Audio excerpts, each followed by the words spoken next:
সমতা, যার ভিত্তিতে আসলে বাংলাদেশ সত্যিকার অর্থে স্বাধীন হয়েছিল, যে স্বপ্ন নিয়েই আমরা 1971 সালে দেশটাকে আমরা স্বাধীন করেছিলাম। ইসলামী মূল্যবোধ, ইসলামের মূল আদর্শ, ইসলামের শাশ্বতময় মহিমাময় রূপ, তাসওয়াফের শিক্ষার পাশাপাশি শরীয়তের শিক্ষা সমুন্নত রেখে একটি উজ্জ্বল সমৃদ্ধশালী রাষ্ট্র বিনির্মাণে লক্ষ্য রেখে খাজা এনায়েতপুরী নির্দেশে জাকের পরে মহান প্রতিষ্ঠাতা বিশ্ব অলিগত শাহী এই জাকের পরটাকে প্রতিষ্ঠিত করে দিয়ে দিয়েছে, যেটা আমার নিজ কানে শোনা। আমি একদম ক্ষুদ্র পরিসরের একজন মানুষ, আমি আপনাদেরই সন্তান। আজকে সদরপুরে যারা আমাদের প্রতিবেশী যারা রয়েছে, আমাদের আত্মীয় স্বজন যারা রয়েছে, না আমি সকলের প্রতি আমি সম্মান রেখে বলেছি, এবং বিশেষ করে যারা প্রবীণ জাকেরা নাসিকান যারা রয়েছে, আপনারা জানেন এই গোলাপ ফুলের জন্য জামানার ইমাম জাকের পরে মহান প্রতিষ্ঠাতা তিনি স্লোগান দিয়েছেন যে জাকের পরে জিন্দাবাদ। গোলাপ ফুলের জন্য একটা করে ভোট চেয়েছিলেন।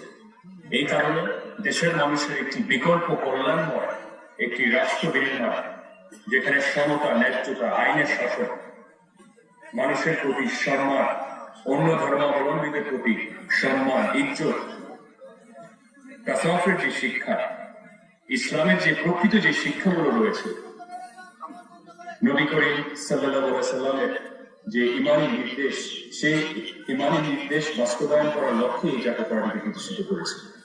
তো আপনারা বিগত 15 বছরে দেখেছেন, তার আগে বিগত আমরা 53 বছরে বাংলাদেশের স্বাধীনতা পরবর্তীকালীন সময়ে আমরা দেখেছি যারাই শাসক গোষ্ঠী এসেছে বাংলাদেশের অপম জনসাধারণকে কি করে তারা পর্যায়ক্রমে এক দেশে দুই অর্থনীতি দ্বারা নির্মাণ করেছে। তো আমি ব্যক্তিগতভাবে আমার যেটা পর্যবেক্ষণ ছিল, আমি আমার মহান পিতা আপনাদের ভাইজানকে আমি সবসময় বলতাম, এবং আমি 2018 সালে 10 জুলাই আমি আমার পিএইচডি ডিগ্রি সম্পূর্ণ করার পরে আমি 16 জুলাই 2018 সালে, অর্থাৎ 6 দিনের পরবর্তীকাল সময় আমি বাংলাদেশে ফেরত আসি। আমি প্রায় 7 বছর যুক্তরাজ্যতে ছিলাম একটা উদ্দেশ্য নিয়ে, যে আমরা বাংলাদেশটাকে আসলে সত্যিকার অর্থে নতুন করে আমরা একটি রূপ দিব।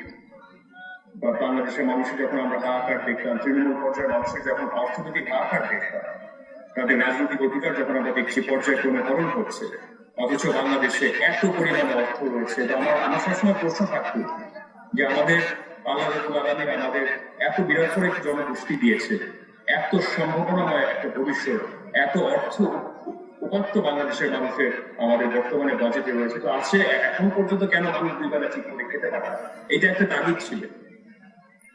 কিন্তু আসলে বাস্তবতা হচ্ছে, আপনারা কম বেশি জানেন, আমি ফেরত আসার পরে এবং তার পরবর্তীকালীন সময় বাংলাদেশের রাজনৈতিক ময়দানে যে ধরনের নোংরামি হয়, যে ধরনের অপরাজনৈতিক চর্চা হয়, আসলে অনেক সময় মনে হয়েছে যে হয়তো এই দেশে এরকম সংস্কৃতিতে, এরকম অপরাজনৈতিক সংস্কৃতিতে আসলে মনে হয় ভালো মানুষের, দেশের মানুষের খ্যাতবোধ করার হয়তো কোনো সুযোগ থাকবে না। কিন্তু আমার দাদা ইমানি নির্দেশকে আমি সবসময় মনে রাখি। দাদাজি আমাদের বলতেন সবসময় যে জীবনের শেষ রক্তটুকু বিন্দু হলো এই জাতির কল্যাণ, এই জাতির সার্বিক উন্নতির জন্য তোমাদের শেষ রক্তটুকু বিন্দু দিয়ে হলো তোমাদের জীবনযাপন, তোমাদের মেধা, তোমাদের শ্রম তোমরা উৎসর্গ করবে।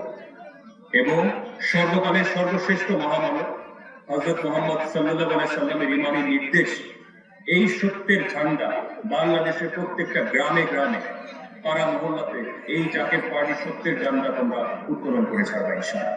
তো অনেক সময় মনে হয়েছে যে হয়তো এই লড়াই, এই সংগ্রাম হয়তো আমরা টিকে থাকতে পারবো না।